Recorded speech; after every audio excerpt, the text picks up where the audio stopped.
आदरणीय श्री राजकुमार भाई, मैं उनको आमंत्रित करना चाहता हूँ। वर्तमान में भैया राष्ट्रीय स्वयंसेवक संघ में विभाग कार्यवाह के रूप में अपना कार्य कर रहे हैं। मैं निवेदन करना चाहता हूँ वो अपना कार्यभार और मार्गदर्शन दोनों। सरस्वती कार्यक्रम के मुख्य अतिथि साहब, हमारी हिंदी सभा संस्कार भारती के सम्मानित अध्यक्ष श्री बाल गोविंद जी और संरक्षक महोदय श्रीमान डॉक्टर सतीश चंद्र वर्मा जी, हमारे पूज्य गुरुवर जिन्होंने हमको प्राथमिक शिक्षा से पढ़ाया, श्री श्री शिवरानी शुक्ल जी, कार्यक्रम का संचालन कर रहे संस्कार भारती के महामंत्री श्री अरुण मिश्रा जी, संस्कार भारती के उपाध्यक्ष श्री यतन शुक्ला जी, संस्कार भारती के कार्यक्रमों में निरंतर सहभाग करने वाले हमारे श्री शांतन दीक्षित जी भाई साहब, और इस कार्यक्रम को हम जिनके प्रांगण में कर रहे संस्कार भारती के कोषाध्यक्ष आदरणीय श्री राजीव शुक्ला जी, मंत्री सुंदरम भैया, और बहुत अच्छा काव्य पाठ अभी किया हमारी संस्कार भारती से जुड़े सुमित वाजपेयी जी, और उपस्थित अन्य सभी संस्कार भारती की एक और सदस्य रंगोली विधा प्रमुख आकांक्षा जी भी हैं। राजीव जी के घर में अंदर हैं, वहाँ स्वास्थ्य ठीक नहीं है तो उस दृष्टि से वहाँ पर हैं वो। अभी हम सब ने जिस कार्यक्रम को संचालित किया है, कार्यक्रम लगभग 15-20 मिनट मुझे लग रहा है और चलेगा भी। तो ये है संस्कार भारती की मासिक संगोष्ठी है, कला गोष्ठी मास की हर महीने की 5 तारीख को कहीं न कहीं किसी स्थान पर ऐसे अपने संस्कार भारती के कार्यकर्ता एकत्रित होते हैं। और जिस प्रकार का यहाँ पर कार्यक्रम प्रस्तुत हुआ कि प्रारंभ में सरस्वती वंदना, ध्येय गीत, कृष्णम भैया के पास चित्रकला है, उसकी चित्रकला का प्रदर्शन हुआ सुंदर सा, और किसी ने कविता पाठ, किसी ने भजन। ये इस प्रकार की जो ललित कलाएं हैं, उन ललित कलाओं का संवर्धन हो और साथ साथ उनमें संस्कार भी आए। जैसे देखिए आप, अभी कुछ समय पश्चात बहुत जोर चला था दुर्गा जागरण का, माँ भक्ति के ऐसे माहौल बनता था कि छोटे छोटे कार्यक्रम और बड़े बड़े कार्यक्रम विशाल।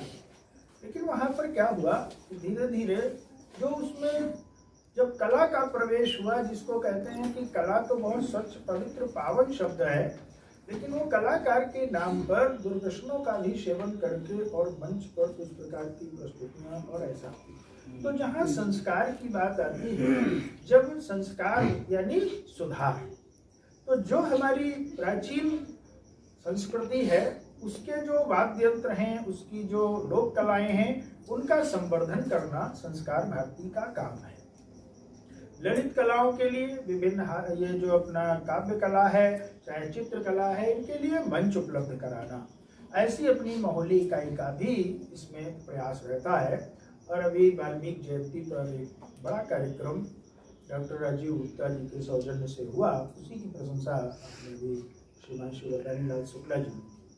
ये गोष्ठी का जो स्वरूप है बहुत अच्छा बन रहा है और इसकी संख्या भी बढ़ानी चाहिए, लेकिन जलपान और इस तरफ ध्यान कम जा करके कि जैसे परिवारों में हमको करना है, आज हम आपके यहाँ हैं, कल कोई और इसी में से यहाँ पर कर सकता है। हम लोग अध्यक्ष महोदय, मंत्री जी खुद कहीं अपनी व्यवस्था बना करके किसी से निवेदन कर सकते हैं कि आज हम आपके यहाँ बैठना हम चाहते हैं, अगले महीने में आज के दिन। तो ऐसा यह क्रम चलता रहे, सातत्य बना रहे, तो निरंतर जो चीजें हैं लोगों के अंदर, साहित्य संगीत कला विहीना साक्षात पशु पुच्छ विषाण हीना। पशु में और मनुष्य में अंतर केवल इतना है कि वह संस्कारित है, पशु संस्कारित नहीं है। बाकी आहार निद्रा मैथुनम, यानी आहार भोजन वो भी करता है, निद्रा वह भी लेता है, संतानोत्पत्ति तो पशु भी करते हैं, लेकिन तेसाम धर्मो अधिका, जो उनसे हमारे अंदर जो है वो धर्म है। तो वहाँ पर धर्म नहीं, यहाँ धर्म है, यहाँ संस्कार है। तो मानव जीवन ये मोक्ष का साधन, संस्कार भारती को का जो ध्येय वाक्य है, जिसको कहा तुलसीदास जी ने, साधन धाम मोक्ष कर द्वारा ये शरीर। तो इस शरीर में कला हो तब ये मानव शरीर माना जाए, उसका संस्कार हो, और तब वो शरीर बनता है। जो संस्कार भारती का ध्येय वाक्य है कि कला सा कला या विमुक्त है।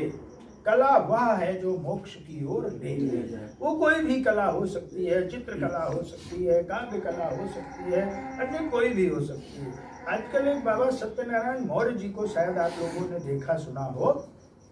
इस समय तो एक विराट व्यक्तित्व है, लेकिन जिस समय श्री राम जन्मभूमि का आंदोलन चल रहा था 92 में, तो अयोध्या के अंदर बहुत पुलिस लगी रहती थी। और वो बाबा जी, आज वो बाबा जी हैं, लेकिन तब मुझे लगता है कि जैसे राजीव जी की अवस्था, अरुण जी की अवस्था, ऐसे नवयुवक थे। और वो अपने झोले में थोड़ा सा रंग रखते थे, एक पुरुष रखते थे। जैसा अभी कृष्णम भैया ने चित्र बनाया एक ही तन से, और एक भाव भी दे दिया और चित्र भी बन गया, सबका मनोरंजन भी हो गया। वो निकलते थे तो बड़े, इस पर श्री राम का नाम लेना ही अपराध था। ऐसे समय में वो निकलते थे जल्दी से, और कहीं पर खड़े हुए और कभी कान पर जनेऊ चढ़ा दिया और ऐसे खड़े हो गए। पुलिस वाले समझे कि ये वहां पर किसी दूसरा कार्य कर रहे हैं, लेकिन तब तक वो जय श्री राम और लिख करके, और कहीं पर सीता का, कहीं पर राम का, और ऐसा चित्र दीवारों पर बना दिया करते। आज अभी जो बाबा सत्यनारायण जी के एक आध आप लोग वीडियो कभी सर्च करें और देखें, तो वो दौड़ दौड़ करके प्रवचन भी करते हैं। जैसे रैंप नहीं बनाया जाता है, वैसा रैंप बनता है 10-20 मीटर का, और वो दौड़ते दौड़ते जाते हैं, एक ब्रश यहाँ लगा देंगे, फिर दौड़ करके आएंगे, फिर प्रवचन अपना देने लगेंगे। संत वेश में है, सर्च करिएगा, जरा देखिएगा। अपनी संस्कार भारती के वो वरिष्ठ टीम में हैं, बाबा जी के साथ रहते हैं, और बाबा सत्यनारायण मौर्य उनका पूरा नाम है। तो ये कला जो है, उस कला के माध्यम से हम क्या क्या कर सकते हैं। गोस्वामी तुलसीदास जी ने अपनी काव्य कला के माध्यम से घोर निराशा के कालखंड में आशा बना करके रखी। ये समय भी बीत जाएगा, और ऐसे समय में राम के चरित्र को उन्होंने प्रकटीकरण कर दिया।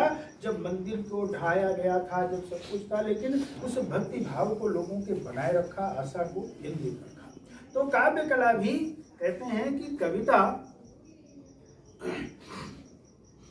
क्या है, तो उसके विषय में कि कविता वह है जो मनुष्य के हृदयगत भावों को अभिव्यक्ति प्रदान करती है। हम जैसा कुछ सोचते हैं उसको वह प्रकट कर देती है, और विस्तार को संक्षेप कर देती है। कोई बहुत बड़ी बात है, कवि कुशलता है कि वो थोड़े से में कह देता है। अब राम कथा कितनी बड़ी है, लेकिन कोई 2-4 दोहों में कह सकता है, और ऐसे कलात्मक ढंग से कहता है कि ऐसी उसमें वक्रोक्ति होती है कि वो किसी को प्रभावित करती है। ऐसे जैसे कहा कि भटकते भावों की विश्रांति है कविता, भटकते भावों की विश्रांति है कविता, अशांति की व्याप्ति में शांति है कविता, और सुप्त संसार को संजीवित संजीवनी सी संदीप्त संजीवनी सी, सुप्त संसार को संदीप्त संजीवनी सी, नव चेतन पूरित अमोघ क्रांति है। एक दोहा आपको छोटा सा सुनाता हूँ। माझी नौका ले चलो नदिया के उस पार, माझी नौका ले चलो नदिया के उस पार, प्रियतम मेरा है वहाँ, मैं चाहूँ अभिसार। अब देखिए ये दोहा हमको श्रृंगार का लग रहा है, लेकिन इसी में अगर आप भाव देखेंगे तो माझी हमारा सदगुरु है, माझी हमारा सदगुरु है। माझी नौका ले चलो है, नौका मेरा मुझको ले चलो नदिया के उस पार। ये नदिया क्या है? ये भवसागर है, और इस भवसागर के पार क्या है? वो नौका उस गुरुवर का ज्ञान है हमारा, और उस भवसागर के पार क्या है? तो वो प्रियतम है, तरफ प्रत्यय जिसमें लगता है वो सर्वश्रेष्ठता को द्योतित करता है, जो सबसे ज्यादा प्रिय है। तो उस भक्त को सर्वाधिक प्रिय है ईश्वर, तो वो उसको प्राप्त करना। माझी नौका ले चलो नदिया के उस पार, प्रियतम मेरे हैं वहां, मैं चाहूं अभिसार। जब हम ऐसे अर्थ खोजते हैं तो फिर कविता बस यही कविता आकर्षित करती है लोगों को। जैसे कल मैंने एक दोहा लिखा था, ऐसे बैठे तो करवा चौथ का दिन था, सब कवियों की, आपकी भैया की भी पढ़ी, सुमित की भी, तो मन में आया कि कुछ लिखूं। तो वो दोहा भी उसमें मैंने कुछ ऐसा भाव लिखा।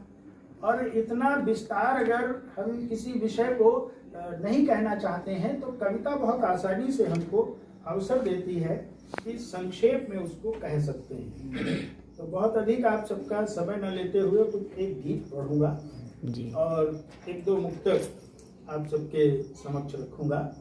कंगन चूड़ी कर रहे अमर मांग सिंदूर, कंगन चूड़ी कर रहे अमर मांग सिंदूर, मांग रही वह चंद्र से यह सुख दो भरपूर। इसमें देखिए चमत्कार है। मैं सराहना नहीं, मैं केवल सुमित छोटा है मुझसे और भाई साहब डॉक्टर साहब हमारे बहुत बड़े हैं हमसे, लेकिन हम लोग एक दूसरे से सीखें, उस चीज को पकड़ने का प्रयास करें। अभी कुंडलिया छंद की बात है तो मन में हमारे सब के आए, केवल डॉक्टर साहब के ना आए, प्रिंसिपल साहब के ना आए, हमारे भी मन में है, उस छोटे बच्चे के भी मन में आए। अगर गोष्ठी हो रही है तो गोष्ठी से कुछ लेना है कि तो उसमें कुंडलिया के छंद का क्या विधान है। तो पहले उसमें एक दोहा है, फिर उसमें एक रोला है। दोहा का अंत का जो चरण है, दोहा 4 चरण का होता है, तो जो उसका चौथा चरण है वो रोले का पहला चरण बन के आता है। और जो जिस शब्द से कुंडलिया का प्रारंभ होता है उसी शब्द से कुंडलिया का अंत होता है। ये उसका विधान है। अब दोहे का विधान अलग है, उसमें 13-11 करके मात्राएं होंगी। ऐसे कुंडलिया है, ऐसे हम और भी छंद कभी उठा सकते हैं। अपना लिख करके लाए और उस विधान को भी बताया। कुंडलिया पढ़ी तो केवल उसका आनंद देने के लिए नहीं, तो उसका ज्ञान देने के लिए कि कुंडलिया का क्या विधान है, कैसे कुंडलिया लिखी जा सकती है। तो दोहे का 13-11 का विधान है। तो ऐसा करके हम अब इसमें क्या है, इसमें मांग शब्द 2 बार आया है, तो ये एक चमत्कृत करता है? मांग, अमर मांग सिंदूर और मांग रही वह चंद्र से यह सुख दो। बाकी सब बातें वही, लेकिन मांग शब्द का एक प्रयोग किया गया है। तो ऐसा कुछ हमारी कविता में चमत्कार दिया है। कुछ 1-2 मुक्तक आप सबको सुनाता हूँ। प्रारंभ बड़े सुंदर मुक्तक से किया था, उसी से जोड़ता हूँ। तन में यमुना बसे मन में गंगा, तन में यमुना बसे मन में गंगा रहे, आदमी कोई भूखा न नंगा। तन में यमुना बसे मन में गंगा रहे, आदमी कोई भूखा न नंगा रहे। राज दिल में बसी बस तमन्ना यही, जग में ऊंचा सदा ये तिरंगा, तिरंगा रहे। और मुक्तक सुनिए। भावना है यही, साधना है यही, भावना है यही, साधना है यही, मेरे दाता सुनो याचना है यही। आस के काम जीवन मेरा देश के, हंसते हंसते मरूं कामना है यही, हंसते हंसते मरूं कामना है यही। पूर्वजों से चला आ रहा सिलसिला, पूर्वजों से चला आ रहा सिलसिला, दिल में मेरे भी पलता वही हौसला। पूर्वजों से चला आ रहा सिलसिला, दिल में मेरे भी पलता वही हौसला। प्राण अर्पित करूं उस वतन के लिए, जिसकी माटी से जीवन मुझे है मिला, जिसकी माटी से जीवन मुझे है मिला। स्याह रातों की रोशन कहानी बने, स्याह रातों की रोशन कहानी बने, जलते दीपक सिए जिंदगानी बने। जंग जारी रखूं जान जब तक रहे, जंग जारी रखूं जान जब तक रहे, यदि बुझूं तो सुबह एक सुहानी,